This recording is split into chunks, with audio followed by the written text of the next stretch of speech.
This is Cutting Through the Matrix on December the 18th, 2016. It's been quite the last couple of weeks in Canada, in Ontario where I am. I'm classed as Northern Ontario up here. And for the last couple of weeks at least, it's been way below freezing at night, every night. And often during the day too. In the last week or so, it's been definitely below freezing during the day. And there's been big dumps of snow at the same time in between the freezing. And at the moment, it's about minus 12 Fahrenheit, or about 25 below on centigrade. So the temperature certainly is not showing any global warming. And I want my share of it if we're going to pay all these taxes for it. Mind you, it's all a racket and a con, and you find most of life today really is, isn't it? Most businesses, big businesses today don't really produce anything.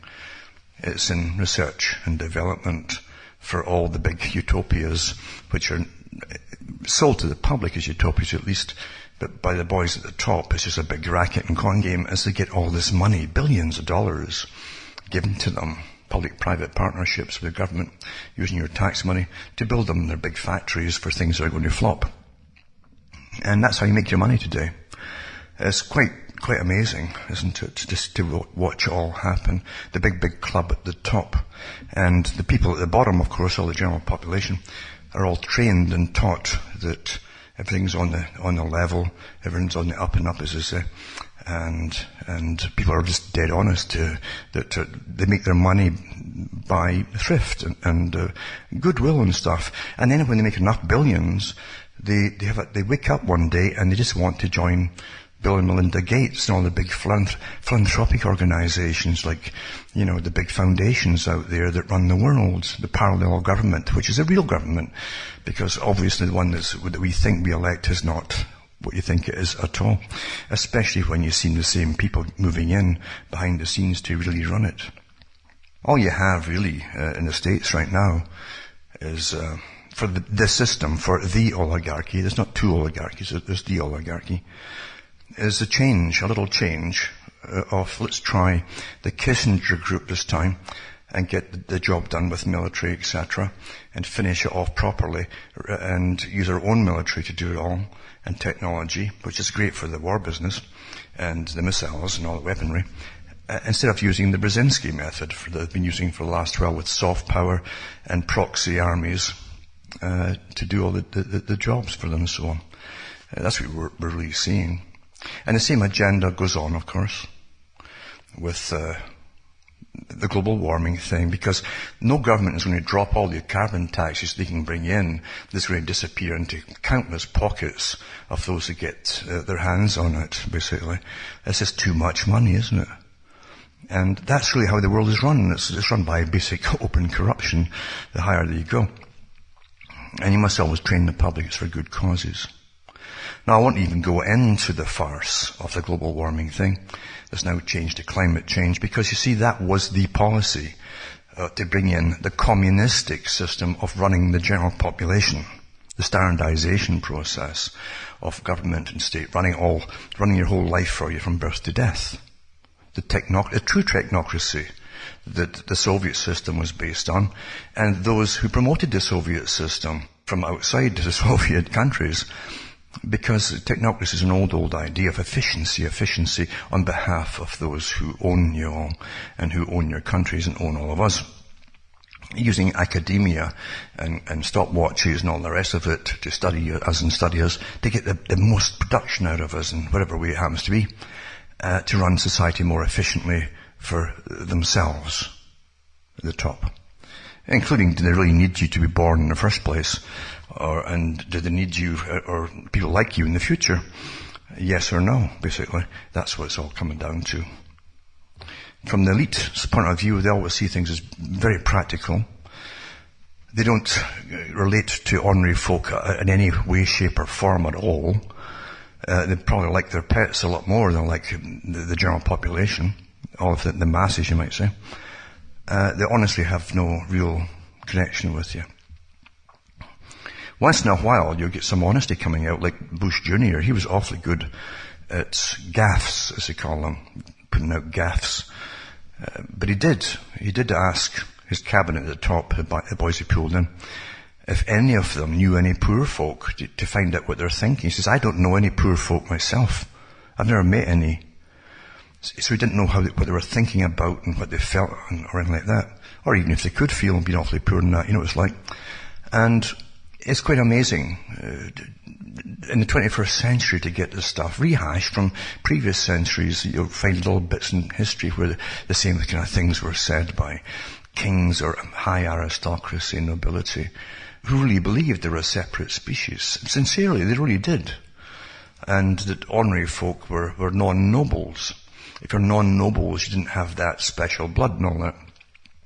You're a villain by birth and station. That was it. Nothing really has changed.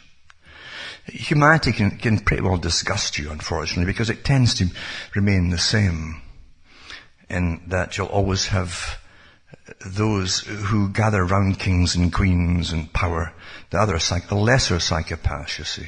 They'll gather round them and do whatever they're told, and when it's brutal stuff too, on the peasants, they don't mind because they feel nothing for the peasants either. So they tend to breed, and you get a class that eventually becomes the nobility and aristocracy around the kings and queens and all the rest of it. Today it's academia and those who belong to the big high families which now cloak themselves in philanthropic good works. And they run thousands of non-governmental organizations across the world that protest everything and bombard universities to push certain programs through of political correctness until you can't say anything about them and things like that. It's a really perfectly worked out system. Nothing is by happenstance in this system. Nothing. Everything that can alter culture and is meant to alter culture has to be okayed by the boys at the top, or it would never happen. So even when it seems insane was getting pushed in a certain area to the general population, there's always a reason for it by the big boys that work for the even bigger boys and around the think tanks and so on. It's always really been like that. And now we're in the scientific age.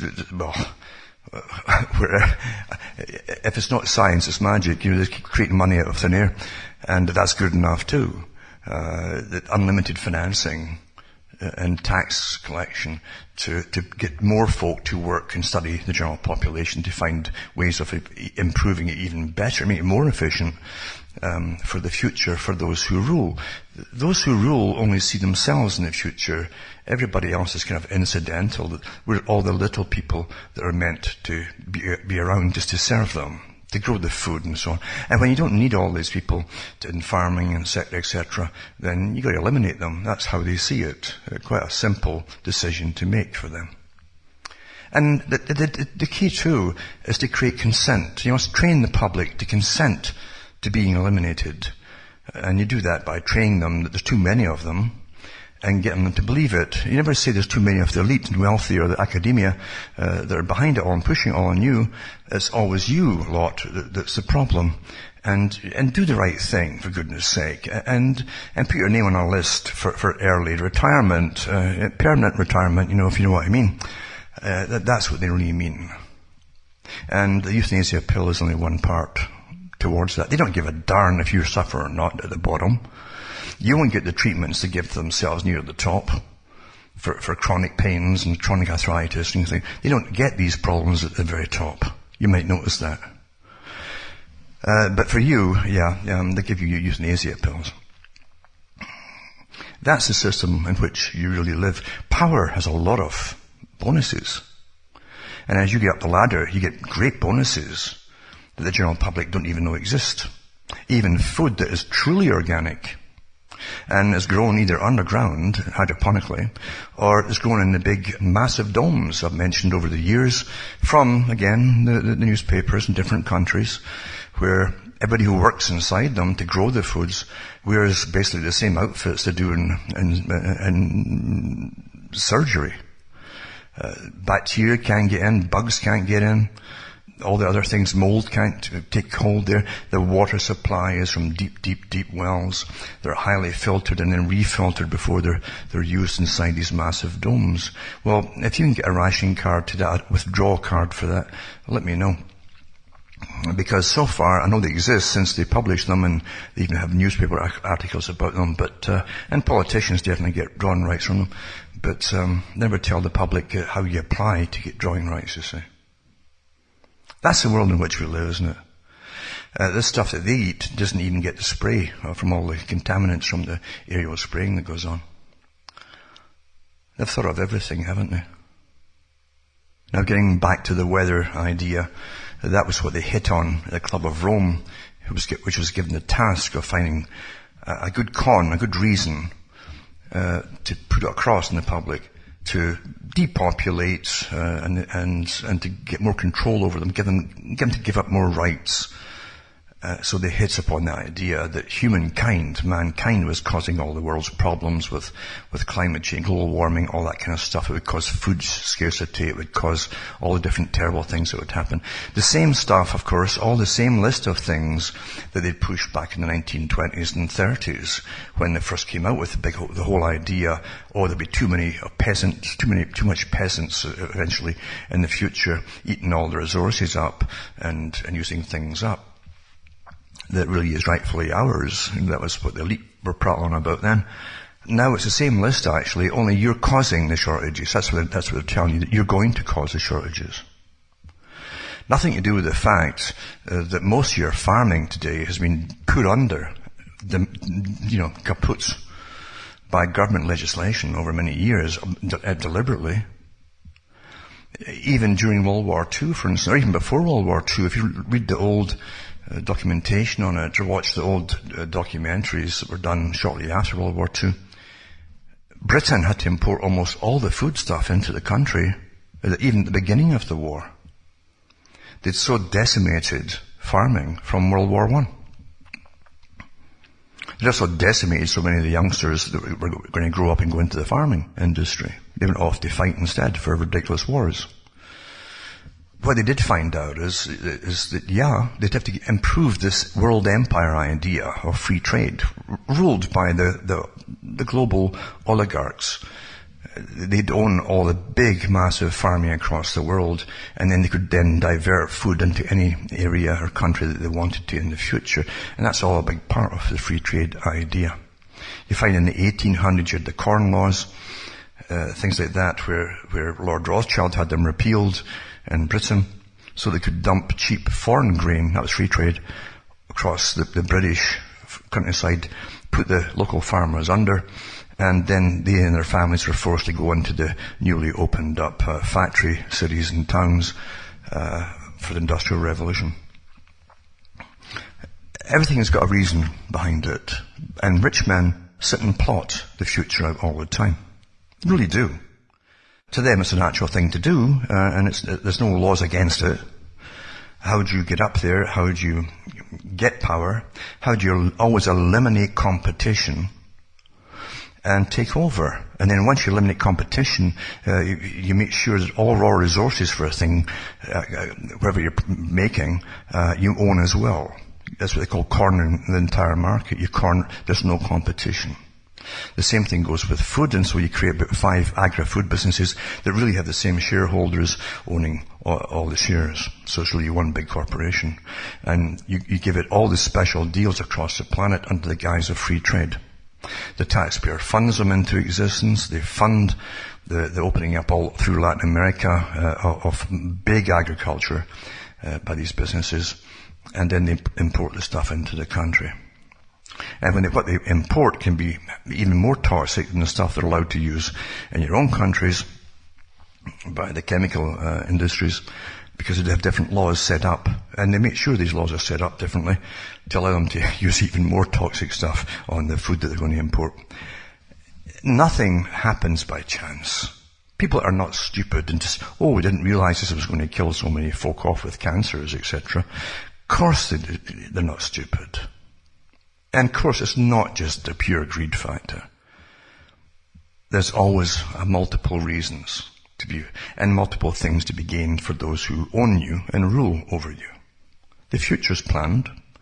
What we're living through today, and all of it today, was planned before we were born, that section of it.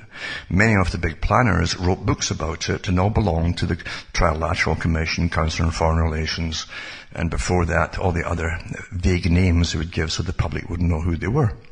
The ones who ran the British Empire were the Lord Alfred Milner group. And that became Royal Institute for International Affairs, and abroad it was called Council on Foreign Relations, and they draft up policies handed to governments to sign, like merging countries together as though they were big corporations, like big businesses. And that's really what they are. The world is very, very different than the way it's portrayed. It's quite interesting to look way back to Edward Bernays' day, the so-called father, and he wasn't the father of propaganda or marketing either, for that matter. He came from a long line of folk who dealt with studying human behavior, how to make them do things, how to behave in certain ways, and how to certainly buy products. And he talks about creating consent. Awfully important, how to make folk consent to whatever demand that you put upon them. How to get them to give things up, for instance. Well, fear is a good technique, of course, and external fear is even better, like war. Oh, if you don't do this, it could be a terrible war, or terrorists could come in and do blah, blah. Then you consent, you're silent, and that which means consent. And so today you have no rights at all. And it's very, very true. If you were to step outside the box and even make some very honest inquiries to certain government committees, you will definitely get visits. And it might even frighten you with the type of visit you get, though you're some kind of suspect just for asking questions. That's not allowed in this day and age. For all your nonsense about freedoms, it simply doesn't exist.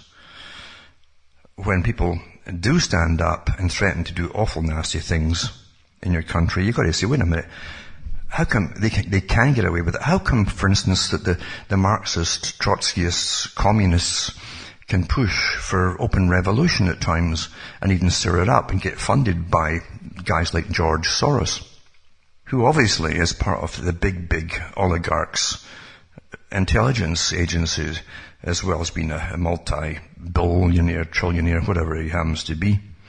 The guy that I've mentioned before, now other hosts are picking it up and mentioning it too. They've even kind of quietly and tongue-in-cheek named movies after, like Quantum of Solace, the James Bond one, where a philanthropist was taking over the world's water supply and even getting massive donations from rich folk to come in it. And again, too, they would get a kickback on returns, just like any investment, under the guise of helping the poor, as they took over the water supply of all Latin America and places like that. And by the way, and it's also tongue-in-cheek, but this is how they played the game, it's also Quantum. Quantum is the business group that's owned by Soros. And his helicopters and everything else in his jets are called Quantum. And so you have Quantum of Soros. Quantum of Soros. The big philanthropy, they call it, too. And that's no coincidence. Quantum of Solace, Quantum of Soros. No coincidence at all. That's how the thing works, you see. But that's also what Weishaupt said too, that they could create parallel governments that would gradually become parallel and then dominate. They'd be the real governments under the guise of philanthropy. Who can ban philanthropy, you see? Who's going to ban folk? We're just here to help people. It's like setting fire to the Virgin Mary for Catholics, or for smashing and dumping at sea mum's apple pie for Americans. They're philanthropists. They want to help you. And you know darn well, when you look at all the thousands of non-governmental Marxist, Trotskyist organizations they run, and think tanks, with all the top guys of academia in them, this is the government. And it certainly does have a high inner party, as Carl Quigley talked about, with the Lord Alfred Milner group that became the Royal Institute for International Affairs. And it still has. We don't know who they are. But we certainly get access to all the lower party. Jimmy Carter, for instance, was the first president of the US where all his top members all around him in all different departments were all Trilateral members and Council on Foreign Relations members, all of them. And Kissinger too was in there with them. And here it's all back again. Now the last lot, the left wing, have the same amount of folk in them too that are members of CFR and Trilateral too. And you don't, remember these are private organizations I'm talking about. You don't get to vote for them. They run your countries though. These are the guys who came up with the idea of global government, and they call it governance as well on the way. And they also basically write up for governments to sign. They draft up all the different amalgamation treaties like the European Union that was supposed to be a free trade thing only. Ends up with a whole parliament running it all. That's deception, and that's how things really are. Mind you, as I've said so many times, we are the most entertained people in history.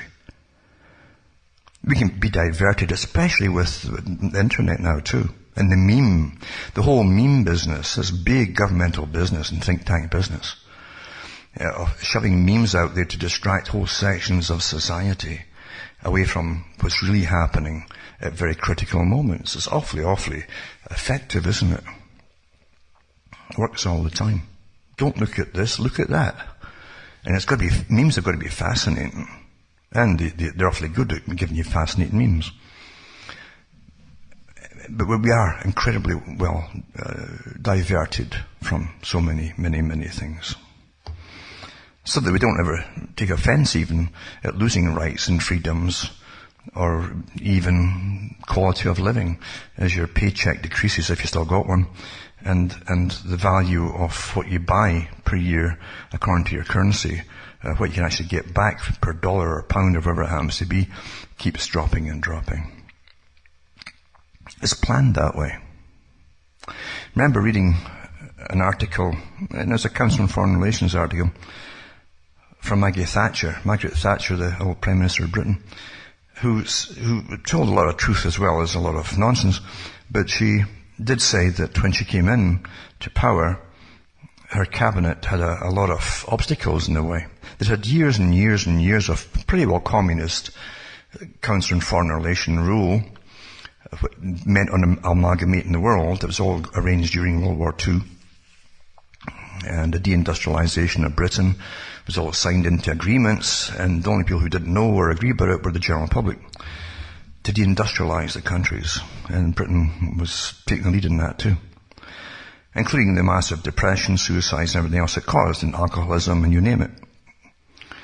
It was all kept quiet from the public at the time, but Maggie Thatcher did say that when she came into power, taking over from the Labour Party, years and years of Labour Party, that there was a wages and price fix on. Companies couldn't either give an employee more money outside a certain percentage, or even want more money for their products. And it was all managed by government. And that's never really stopped, if you understand it. You can have it either ordered by government or tongue-in-cheek by big organizations near the top, how to keep the people at a certain standard of living. Of course you can.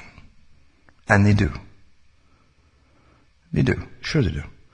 And even if they were to double your wages, they would just double your taxes, or they would devalue the currency, and until you're still really buying the same amount of things that you're on your new wage as you were 10 years ago on your old wage. It's the same kind of, everything's worked out so easily. Actually, it's very easy too. It's not a complex thing to do. And that's how we're really managed. Meanwhile, the big corporations and guys who have holding companies across the world and start-up companies literally put nothing into it. It's all done by your money, your tax money, and massive grants given to them for research and development to start up the projects and factories built for them and so on. It's interesting, for instance, that Trump has just put in another foreigner, basically, Elon, which is really Leon Musk, who's already got some money coming in from Canada for these electronic cars. It's all tax money, pretty well, as far as I know. And that's your public-private partnership deals. And now Trump's appointed him into the States as well. in some capacity. So, these things don't just happen on the spur of the moment. These guys know each other. They also have organizations that recommend each other to them. And nothing is just taken on spuriously or by chance on spur of the moment decisions. Now, when it comes to politics, though, it's so easy to manipulate the masses. And it's quite easy, too, when you already have people who are hated, touted as the future leaders, people who are known to be utterly corrupt and rather nasty, and put out a person in the Bernays fashion who understands your pain, like Bill Clinton said, who feels your pain, says the right things, because saying the right things when you're running for elections is a normal thing. Doing anything once you're in is completely different. There's no law against not doing it. That's what the communists used to say too. You get into politics by joining the established parties in the West. They could not do it by revolution, so join the established parties, and then you do it from within. Just get in, get elected. That was the main thing. Then you can do what you want. And even Pierre Trudeau said that for Canada years ago in an interview on television with his pal René Lévesque. Lévesque said the same thing on the same interview. That's how you get in. You got to tell people what they want to hear, and what's new. What is new about that? Tell them what they want to hear, and then they go. Every country does it. So in the Trump group, you had him prattling on about, well, I feel the pain, because you just go to the policymakers and those who feel the pulse of the public, and they say, well, they don't want to pay carbon taxes. Okay, we'll hit that for, and this, and that, and the other. We'll hit this and hit that, and we'll hit all this push for electronic cars and things like that. And then once you get elected, you bring in a cabinet that's all for it. All these things. And it's quite amusing, isn't it, really? Isn't it amusing? You gotta. But I tell you, the longer you live, the more boring life gets, because it's all repetition. And you can literally jump from one country to the next and see the same nonsense going on in every country. These are standard techniques. There is a global oligarchy. And I think it was one of the Huxleys actually called them a dominant minority. Aldous Huxley, a dominant minority. And he also called them the oligarchy on occasion. But the dominant minority at the top basically own everything. They're the real power brokers. And they have lots of helpers around about them, which is really today in the scientific era, it's academia who must get on board, because they train the management level people in society. Students go and become management level. They train them how to manage the herd, the great herd, in such a way that the herd will never figure things out and just go along with everything. The herd tend to mumble a lot, and that's awfully good for a domestic population. But for the elite themselves, they've never ever taken their eyes off global agenda. Nothing is going to phase it. And all their big agendas with carbon taxes and electric cars for the Musks of the world and people like that. It's not going to change. And going into the big cities to get rid of folk in the countryside, that's not going to change either. Nothing ever really does, is it? But we are run by an oligarchy, and it's rather evident, isn't it? Come on. Most folk don't mind, though. Most folk really don't mind. I said years ago, lots of folk will love socialism. Real socialism, not the kind that train the workers to believe in, that they're there to help you with unemployment money, make sure you get... No. Real socialism is technocracy. It's managing your life by the state from birth to death. They'll decide what you work at, if you work at all. They'll decide if you get born or not. That's what it's all about. And do they need you at the top, in other words, for the system that's coming in? Or do they not? That's what's important. Anyway, I'll put the articles up. And then another one too, it says about Trump's policies. His foreign policy seems to have more coherence than many realize. And there's so much padding in these articles, it's almost like soap. It's kind of, mushy with the padding. And lots of personal, basically they just pad it with their personal observations, which aren't even true, I think, really. Just pad it, that's all that matters. And then they go on about Trump's and Kissinger, basically. There's this article here. And how they might make a big change now to all the things that have been happening and kind of held back and really get things done fast. Now they've got Kissinger back in. It's quite something, isn't it? It's quite something, really. And then this one here, a new era of realpolitik begins under Trump. And again, they talk about Henry Kissinger and foreign policy. And believe you me, most of it's nonsense right now and padding, because he hasn't quite, you might get all the glimpses of what's coming and the smells of it, you call it, but he hasn't actually really started. He isn't in power yet. Once he's in power, then you'll see things start to move. And you'll find it's the same agenda, maybe getting done a bit faster. And it'll depend if this bunch pad their pockets as fast as the Clinton bunch would have passed if they would have padded their pockets and their own private interests or special foundations and things like that. That's how corrupt things really are at the top. But they're allowed to be. They're allowed to be. Their masters are way above them that bring in the trillions without working every week. Their masters don't mind them filling their own pockets. And have you ever seen the money that they leave when they leave politics? Have you seen the wages of politicians and so on? But have you seen what they leave with? Now, this isn't a standing joke. It's a fact that they publish these things. And no one question, well, how did they manage to get all that if they're only earning X amount of money every week or month? Well, how do you think? Anyway, this article here, as I say, is really pushing up Kissinger again, a champion of dialogue and accommodation with Russian leader Vladimir Putin. So on, and so on, and so on, and so on, and so on. And they mention other countries too, the Balkans, Cambodia, Mozambique, Central America were just some of the targets of those post-Cold War nation-building efforts. That's when they had the Kissinger, and they had the School of the Americas, where they trained guys from Latin America to go all through the different countries and slaughter lots of folk under the guise of communism, eliminating communism. They were torturing nuns and everything. It was just astonishing. But again, they're back, because the old movie says they're back, and it doesn't matter, because their bunch would have to have done it too, and they're more of a quieter way to do it, maybe, who knows.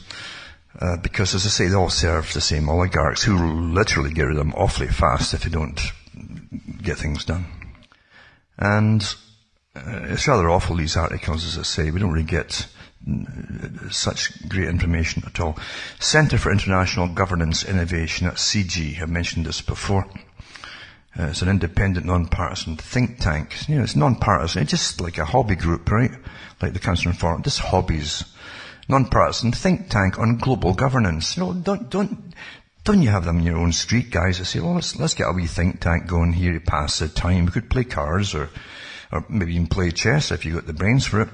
Or we could start a little think tank on global governance. Just to pass the time. Anyway, CIGI supports research, forms networks, there you go again, advocates policy debate, and generates ideas for multilateral governance improvements. CIGI's interdisciplinary work includes collaboration with policy, business, and academic communities around the world.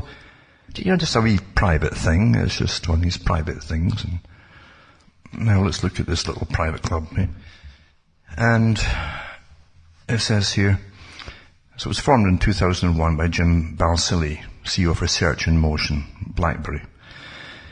Balsillie made an initial donation, for this little club, $20 million, to establish the New Economy Institute, renamed CIGI in 2002, with Mike Lazardis, his then co-CEO at RIM, contributing an additional $10 million. See, you start your wee club and the money just rolls in. The combined $30 million in funds was matched by the Canadian government in 2003. What's the point of having governments when you know darn well they're taking orders from these big private so-called think tanks? So it's just part of the old Council on Foreign Relations idea, which belongs to the Royal Institute for International Affairs in London. It goes through some of its history. I'll put this up tonight for anybody who cares. Most folk don't care about anything. In fact, the folk really are so well trained today, they prefer to have a good laugh in some awful sick comedy, which is like gutter humour, which is all we get today. And I think that's all they can make today because there's no talent anymore. And, or a good movie to divert their attention. Because we're the most entertained people that's ever existed on the planet. That's why we're so easily managed now. Isn't that true? Through anything, in fact. Managed through anything. You'll see how these things connect with the other think tanks of the same, run by the same big octopus and so on. And then I'll put up one too, to do with indoctrination. It's always the same mantras. It's all your fault. There's too many of you in the world. We've got to manage you, blah, blah. And there's a cinema series they're bringing it called The Age of Consequences by CIGI, this private group, that gets paid by the government, with your tax money and everything else to brainwash you. It's a new twist in climate change. There again, investigating the impacts of climate change, resource scarcity, migration and conflict through the lens of US national security and global stability. The same all crisis things, resource scarcity, migration, conflicts, that would happen, you see, long before they hit on the idea with their Club of Rome idea, to use global warming and the likes, and use the same things for that. Oh, you have resource scarcity, you have famines and earthquake. Oh, it's the same thing, all the same problems. Only they're using the climate change agenda to basically manage it all. But it's the whole idea, never mind climate change. Just throw climate change out the window. You get books from the 20s and before, in fact, where they talked about there'll be too many people, of them in the future, and there'll be resource scarcity, and they might want to migrate to better countries and cause overpopulation there, and have conflict for folk who don't have enough resources. That was before they came up with the idea of using the weather as the excuse for it all. But they've just tacked it all onto the weather problem. That's the whole point of the weather nonsense. Through unflinching and eye-opening analysis, distinguished admirals, generals and Pentagon insiders, you can trust them, take us beyond the headlines of the European refugee crisis, the conflict in Syria, the social unrest of the Arab Spring, the rise of radicalized groups like ISIS, which was funded and created from the US. But anyway, they'll lay bare how climate change interacts with societal tensions, sparking conflict. Well, there'll be more conflicts and more tensions when they ban you from heating yourself because you're the wrong kind of fuel. And that's coming very shortly. They're already implementing all here in different parts of Canada. So you can legally starve to death if you have no kind of food, something here in Canada. You can legally freeze to death by obeying the law. Just like you do in England, where thousands die in their homes every year now, and it's quite normal. As they train more and more folk to go to say, well, what can we do? All we got is wood here, or, coal. Can't burn coal now. I guess we just have to freeze to death, Martha. Okay, yeah. Mm-hmm. Sad, eh? But that's what's happening, isn't it? And the general population who can afford it at the moment, or they're young enough to have a job or something like that, they're too busy chasing sex, which is all over the place. They're hypersexualized, or they're watching pornography on TV or internet. And they don't care what's happening around them at that age, you see. Every age group's catered to so darn well.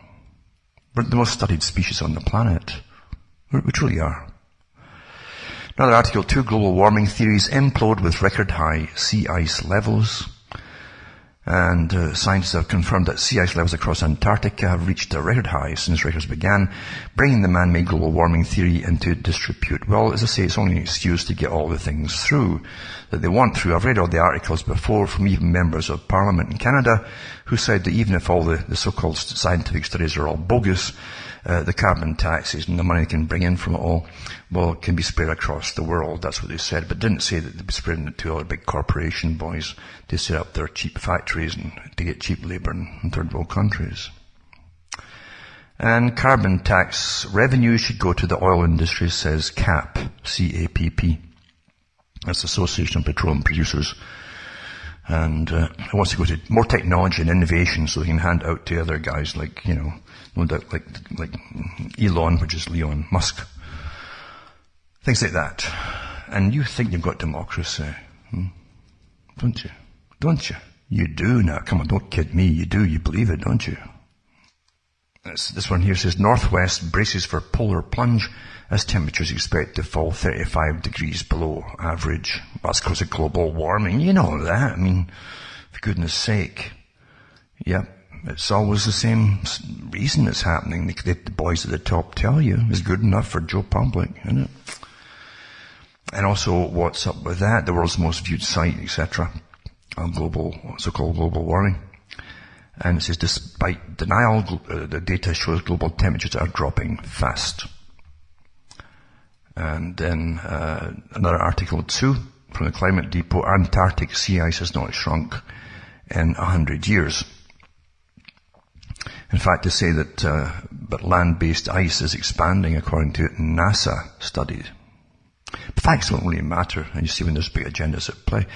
That's when you know, and I really mean this, you'll know when they won't listen to any kind of other evidence or logic and facts from their own institutions. You tell there's a big political agenda through, obviously, isn't there? And it's for total control of the whole planet, population control big time, and also for monopolies, companies, the ones who are allowed to sell you energy to heat yourself and all the rest of it, to prosper and eliminate all the competition. There are so many reasons for things.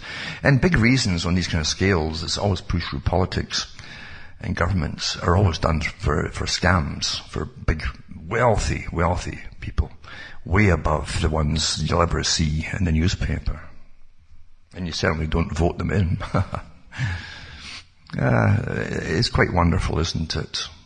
Remember too, as I've said before, there are many names before they had technocracy as well, for managing the planet efficiently. Everything had to be done efficiently. In the time and motions, people going to factories and run things efficiently. And eventually they even bring them into maternity wards and how they efficiently manage to pump oxytocin in and plan the pregnancies, the births of children, like a factory timetable. Everything has to be efficient. The folk that talk are really just wonderful in company, as they prattle off statistics to you, awfully efficient, but they really have no personalities of their own. However, they're only working for the guys way above them who own us all and resources of the world and plan an awfully good future for themselves and their own generations for many centuries to come. Nothing really changes. But we might get some entertainment here and there that's a bit better than normal. I don't know. It's been awfully bad for a long time. And Hollywood isn't churning out enough right now, it seems, to keep us all entertained. Mind you, I don't watch TV, I never have for many years. And so I really don't know what the babble are giving you there, except I can tell you right now, without even looking at it, most of it is indoctrination through awful fiction, terrible fiction, with embedded little bits they want to have you parrot in your own life and actually copying you into your own life and work out into your own behavior. That's all it's really for. But it's true. It is so true. There's never been a time in history where so many people across the planet have been so distracted by awful entertainment, memes that are put out there by very good military type think tanks with military strategies, in fact, to have the desired effect, and have so many folk fall for it all and run with it and even fight with each other like crazy. It's quite effective because, as I say, we are the most studied species on the planet. And then we get into the UN, United Nations Internet Summit, run by Beijing, pushes global governance, says here. Now, the United Nations naturally has its Internet Governance Forum, IGF, which went in Mexico last week. And then they ended up with calls for greater international controls and more global governance of the World Wide Web. Another key item on the agenda was exploiting the internet to promote the United Nations' deeply controversial Agenda 2030. That must be getting rid of all of you. Sustainable Development Goals, SDGs, essentially a United Nations roadmap towards global totalitarianism that Beijing played a crucial role in developing. And it has here, indeed amongst other troubling topics, speaking Speakers and panelists at the United Nations Internet Governance Confab explored topics such as dealing with radicalized expression, whatever that is. In other words, anything that want to be radicalized expression or claim is that's what it is, they'll be labeled as such. It says, according to an official summary document of the confab, by radicalized expression, the globalists in UN are referring to conservative viewpoints, anti-UN sentiment, support for traditional values, nationalist or anti-globalist expression, and more. Another subject discussed at the IGF was the importance of addressing online abuse, an increasingly transparent ploy intending to justify online censorship. I think actually most news is abuse, because it really is abusive to have the lies put out there by mainstream that claims that this is actually news. It's quite something, isn't it? And it has been for an awful long time. Information is always used for controlling people, not to let them have informed choices on anything at all. It says, officially the UN summit focused on internet and sustainable development, access and diversity, youth and gender challenges. Everything's, well, what can you say? They change everything off from actual freedoms and income and all the rest of it into you're free if you can choose what you want to do sexually in a whole bunch of different areas. That's the new freedom. Poverty is out the window now. Just don't talk about it anymore. If you can do all the kind of things with your joystick, then you're obviously free. I'm not kidding you, this is what think tanks came up with. The new causes, they're also giving you new causes. And the old ones are never mentioned anymore. Have you noticed that? Like hunger, starvation, war. Translating the UN's misleading terminology, though, reveals a deeply controversial agenda to assault online and offline freedom worldwide. Consider, for example, that by sustainable development, the UN is referring to massive government controls over the economy, reducing the human population, assaulting private property ownership, redistributing wealth from what remains of the Western middle class to third world dictators, and more. This has been made clear even by top UN officials, and it really has. And the links are on this too, so you can actually read up what the UN officials are on about, what they're talking about, if you even care. You understand, most folk don't care today. They really don't. They're off chasing rainbows, or they're off having wars with other folk on the internet. That's also the new pastime. Technically, they're powerless against the world system that's doing anything to them, so they go to war with other folk who don't agree with them across the internet, and they tweet and chatter and all the rest of it, and get awfully angry. But really, they can't get together and agree on anything for any length of time to do any good at all for themselves or others. Isn't that rather sad? But this is what warfare is all about. This is what warfare does. This is information warfare and propaganda warfares and things like that. This article goes on to list a lot of other complaints about the United Nations, how it criminalizes free speech, destroying different rights and regulating private schools and so on, and promoting UN dogma as propaganda through schools, etc.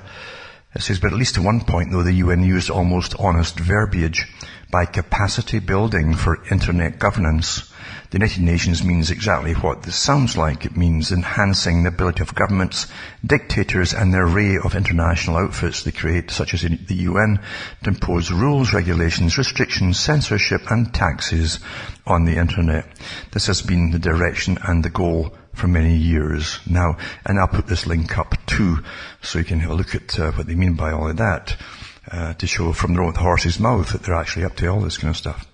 Amongst the totalitarian dictatorships that were allowed to organize open forums at the IGF summit were the mass murdering regimes enslaving China and Cuba, both of which operate Orwellian censorship regimes to prevent their victims from accessing information. Other such sessions for governments and the globalist bureaucracies were organized by the unelected technocratic European Union Commission and the African Union. The latter is a dictator-dominated EU-style transnational regime being imposed on Africans, with virtual all funding coming from the European Union, the US government, and the communist Chinese dictatorship. Various scandal-plagued UN outfits such as UNESCO and WIPO, and more also organized events. Now, Don't forget, and you can see it in lots of documentaries and statements of the United Nations over the years, and mainstream documentaries about the United Nations, how they set up and they look at China as the model state for the world to copy. For population control, one-child policies, things like that. There's no real democracy. You vote for Politburo's memberships and that's it. One big gang at the top and you simply obey or else. I mean, and they mean or else. That's how it is. The Chinese might see that as very efficient. I know the West sees that as awfully efficient. If only their people were the same. But in the West, you have a history in some countries, especially the northern countries, of individualism as opposed to collectivism. And there's your dilemma. But they really want to train all societies to be exactly the same way as China. Just accept your birth, accept your status in life, accept, and work hard and never complain. And you see the amount of billionaires that China is creating amongst the top elite there. And now their children too, of course, getting on the act. It's rather sad, isn't it, that the world always seems to churn out exactly what you expected it to churn out, because human nature is not changing. Power, vanity, ego, all of these things can only go the same direction over and over and over again, unfortunately. That's why voting is a waste of time. In a system based on those who either have all the money, create what's called money, decide what money is and what it's worth, and have the right to distribute it, and those who don't, all the people down below. You'll always get those who earn it getting all the accolades, and those below who earn it too and get very little of it, as having no worth at all, except the fact they can churn out whatever it is they churn out for their masters. Human nature is pretty disgusting, isn't it? Really. It's just too obviously controlled. It's the worst of it's too obviously exploited all the time by those in power. And we're always fooled and conned by the think tanks and those in academia and all the different behaviorists and scientists that work to keep us dumb and pretty stupid, preoccupied and fighting with each other. Well, it's going to hit about 30, below 30 centigrade tonight, minus 22, whatever it is, in Fahrenheit at the moment, or it was a little while ago. So it's going to be pretty chilly tonight here and where I'm in Canada. Because of global warming, you understand. But again, the carbon taxes, money always apparently cures things. And it certainly will cure your ability to heat yourself in the future, as they tax it all from you. So you can't use any kind of fuel to heat yourself. Depends to who you are. I can't see parliament buildings, for instance, ever being freezing for their